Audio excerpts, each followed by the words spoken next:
Hello friends, only सी set portal पे आपका स्वागत है। आज हम लोग कोडिंग एंड डिकोडिंग जो है करने वाले हैं। पिछले वीडियो में हमने कोडिंग एंड डिकोडिंग किया था, जिसमें से यूपी पीसीएस या यूपीएससी में क्वेश्चन पूछे जाते हैं। यूपीएससी या यूपी पीसीएस में जो है 10 से 15 क्वेश्चन आते हैं, और इतने इजी सेगमेंट को हम लोग क्यों छोड़ें। और हम लोग देखते हैं कि यूपी पीसीएस में भी 4 से 5 क्वेश्चन हर साल पूछे जा रहे हैं। तो चलिए हम लोग शुरू करते हैं कोडिंग। वीडियो पसंद आता है तो लाइक एंड सब्सक्राइब ज़रूर करिए, क्योंकि इससे हम लोग को मोटिवेशन मिलता है और हम लोग वीडियो बनाने के लिए प्रेरित होते हैं।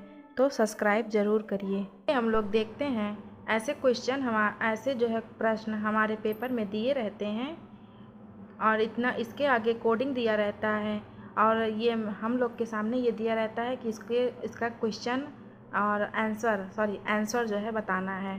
तो हम लोग देखते हैं कि कैसे इसको किया जाएगा। पहले तो हम लोग को अपना रूल अप्लाई करना है कि कौन सा जो आर या AISE जो दिया है वो कौन से स्थान पे है। पहले हम लोग नंबरिंग करेंगे। तो आर देखिए 18वें स्थान पे है, एक स्थान पे है, I 9 स्थान पे है, 9 इसको बोला जाता है। यस जो है 19 पे है, और ई 5 पे है। अब हम लोग देखेंगे कि कैसे कौन सा रूल इस पे अप्लाई हुआ है। पहले इसका भी नंबरिंग कर लेते हैं। तो यस जो है 19 पे है, और बी 2 पे है, जे मतलब जियो का हम लोग देखे थे 1, और जियो का हम लोग 10, T20 हम लोग जैसे मैच का देखे थे, और ई का जो है एफ का जो है 6। तो ये कितना जो है देखिए 18 से ये 19 जा रहा है, तो मतलब +1 जा रहा है। फिर ए का हम लोग देखते हैं। तो ए का जो है 1 से 2 जा रहा है, मतलब +1। फिर 9 से जो है 10 जा रहा है, तो ये भी +1 हो जाएगा। 19 से जो है 20 पे जा रहा है, तो ये भी +1 हो जाएगा। और ई मतलब 5 से 6 पे जा रहा है, तो ये भी +1 हो जाएगा। इसका मतलब है कि एक एक जो है डिजिट बढ़ा हुआ है। वही रूल सेम हमें इसमें भी अप्लाई करना है। तो एल का जो है 12, ई का 5, और यस का 19, ई का 5।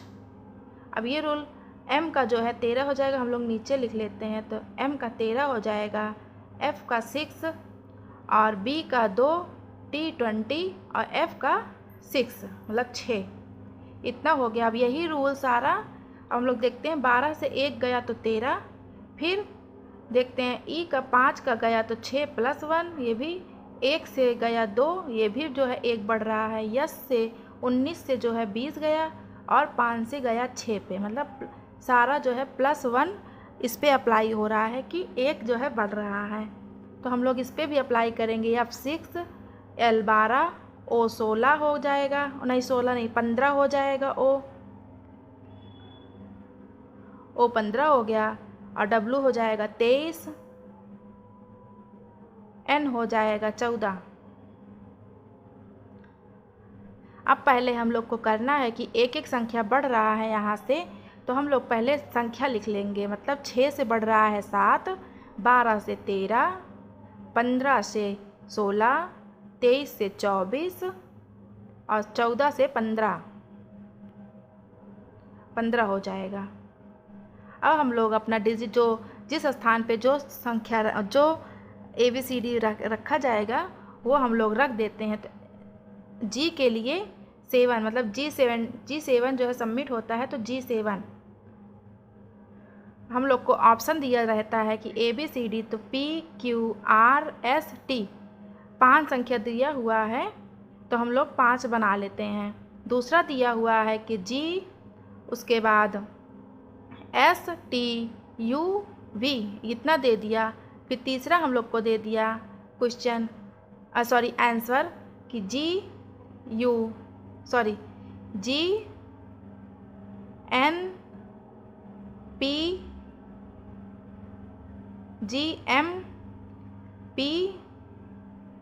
उसके बाद फिर ओ, इतना दे दिया है। और चौथा हम लोग देख लेते हैं कि दिया है ओ एक्स पी एम जी। अब हम लोग को अगर एक हम लोग रूल अप्लाई कर रहे हैं कि अगर पहला हम लोग देखते हैं तो पहला देखने के बाद हम लोग एलिमिनेशन मेथड जो है अप्लाई करेंगे सबके ऊपर कि कैसे एलिमिनेशन मेथड हमारे आंसर में लग रहा है। अगर एक या दो स्टेप हम लोग चलते हैं, जैसे जी यहाँ पे आ गया है फर्स्ट वाला, तो हम लोग पहला जो है पहला नंबर और चौथा नंबर हम लोग का कैंसिल हो जाएगा और दूसरा और तीसरा बचा। दूसरे में भी जी है और तीसरे में भी जी है। हम लोग निकाल लिए 13 का यम, तो यम दूसरे नंबर और दूसरे नंबर पे यहाँ यस है, यहाँ पे यम है, तो दूसरा नंबर भी हमारा कैंसिल हो गया। ऑप्शन से हमारा जो है तीसरा आ गया। अब हम लोग देखते हैं कि हमारा 2 स्टेप देखने के बाद ही हमें तीसरा स्टेप नहीं देखना पड़ा, हमारा आंसर निकल के आ गया। लेकिन हम लोग इसको भी सॉल्व करेंगे तो PXO इतना हमारा आंसर आया हुआ है। और अगर हम किसी क्वेश्चन में ऐसा रहता है कि हम अगर 2 से 3 स्टेप फॉलो करते हैं तो हमारा आंसर आ जाता है, तो ज़्यादा हम लोग को देखने की ज़रूरत नहीं पड़ता है। हम लोग इस पे 2020 पे पहुंच चुके हैं और हम लोग अब अगर 2 स्टेप या 3 स्टेप देखते हैं तो आराम से जो है क्वेश्चन का आंसर निकाल सकते हैं। ये हर पेपर में या हर सवाल में इसको अप्लाई करना है, एलिमिनेशन मेथड जिसको कहते हैं। अगर हम लोग 3 स्टेप तक भी चलते हैं तब भी हमारा आंसर आ सकता है। इसमें जैसे मैंने बनाया था 1 से 4 तक, ऐसे ही एक कभी कभी जो है 1 या 2 ही स्टेप में आ जाता है। फिर हम लोग देखते हैं कि ये क्वेश्चन दिया हुआ है NORMAL, नॉर्मल का दिया है LAMRON और SYSTEM का जो है हमें बताना है कि इसके आगे क्या होगा। क्वेश्चन दिया हुआ है, आंसर बताना है। तो इसका हम लोग क्या करेंगे, पहले जो है नंबरिंग कर लेते हैं हम लोग। तो 1 पहले 6 नंबर यहाँ पे दिया हुआ है और इसमें भी जो है 6 नंबर दिया है, तो नंबरिंग कर लेंगे 1 2 3 4 5 एंड 6। और इधर भी हम लोग देखेंगे कि यल जो है 6 नंबर पे है तो यल 6, ए 5 पे है तो 5, एम 4 पे है तो 4 यहाँ आ गया, आर जो है 3 है तो 3 यहाँ आ गया, ओ 2 पे है और यन जो है 1 पे है तो 1 यहाँ आ गया। हम लोग देख रहे हैं कि ये रिवर्स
ऐसे दिया रहता है और इसके आगे कोड दिया है, कोड वर्ड आपकी संख्या में दिया हुआ है, और उसके बाद फिर ये नीचे दिया है उसका भी संख्या दिया हुआ है, और उसके बाद हमसे पूछा जा रहा है कि इसका जो है क्या होगा, इसका आंसर क्या होगा। तो ये सिंपल जो है क्वेश्चन है, मैं अभी आप लोग को क्वेश्चन सिंपल ही करा रही हूँ। उसके बाद हम लोग प्रीवियस ईयर क्वेश्चन भी देखेंगे। तो देखिए इसमें ए के लिए 6 है, आई के लिए 7 है, टी के लिए 8 है और बी के लिए 2 दिया है। इसी रूल को हम लोग देखते हैं कि इसी पे अप्लाई करना है। फिर बी के लिए यहाँ पे 2 दिया है, ए के लिए 3 दिया है। तो ये देखते हैं एन के लिए यहाँ पे क्या दिया है, तो 3 दिया है, 3। फिर सी के लिए यहाँ पे देखिए 9 दिया है, तो 9 हम लोग उतार देते हैं। फिर आई के लिए हम लोग देखेंगे, आई तीसरे स्थान पे है 7, तो यहाँ पे 7 हो जाएगा। फिर टी के लिए हम लोग देखते हैं तो 8 जो है लिखा गया है, तो 8 कोड वर्ड उसी में से यूज करना है। ए के लिए 6, ए का 6 है। फिर बी के लिए जो है, बी के लिए ये इसमें भी 2 है और इसमें भी 2 है, तो 2 हो जाएगा, 2। बस यही हमारा आंसर आ गया। यही आंसर हम लोग को यही आंसर हम लोग टिक लगा देंगे। ये सेगमेंट इजी होता है, लेकिन कभी कभी जल्दबाजी के चक्कर में हमारा गलत हो जाता है, तो हमें जो है बहुत ज़्यादा जल्दबाजी नहीं करनी है और इतना इजी क्वेश्चन हमें गलत करके नहीं आना है, क्योंकि जब गलत हो जाता है तो बाद में बहुत पछताना पड़ता है कि आ रहा था और सारा गलत हो गया है।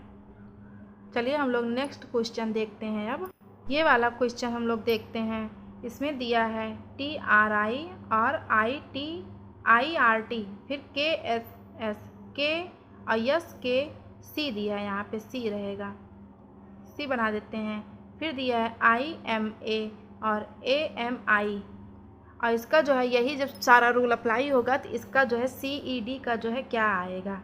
चलिए हम लोग देखते हैं कि क्या इसमें रूल अप्लाई किया गया है। T जो है पहले हम लोग नंबरिंग करेंगे, तो 2 और 1 वाला जो है पीछे चला गया, देखिए तीसरे वाले स्थान पे, और तीसरा वाला पहले वाले स्थान पे आ गया है, और R में नो चेंज है, R में कोई चेंज नहीं हुआ है। फिर यस पे तीसरा वाला पहले पे मतलब क्रॉस हुआ है, और K वाला नो चेंज। फिर I का तीसरा पे, A वाला पहले स्थान पे, तीसरा वाला पहले स्थान पे, और M जो है नो चेंज। फिर हम लोग यही रूल अप्लाई करेंगे। C जो है पीछे चला जाएगा तीसरे स्थान पे, D पहले स्थान पे आ जाएगा, और E जो है नो चेंज मतलब E का E ऐसे उतर जाएगा, और यही हमारा जो है आंसर हो जाएगा। बस यही हमारा आंसर है। अब हम लोग नेक्स्ट क्वेश्चन देखते हैं। ये क्वेश्चन दिया हुआ है 3, 8, 24 और 12। ऐसे क्वेश्चन अब की हमारे UPPCS में जो है क्वेश्चन आया हुआ था, और इसका मैंने अभी क्वेश्चन नहीं लिखा है, तो चलिए पहले क्वेश्चन लिख देते हैं। इसका क्वेश्चन हम लोग ले लेते हैं कि 9, 4, 36, और इसके स्थान पे क्वेश्चन मार्क के स्थान पे क्या आएगा। एक मैं आप लोग को बता रही हूँ, और आप लोग कमेंट में जो है ज़रूर इसका आंसर बताइएगा कि क्या आएगा यहाँ पे। चलिए हम लोग देखते हैं कौन सा रूल अप्लाई किया गया है। तो 3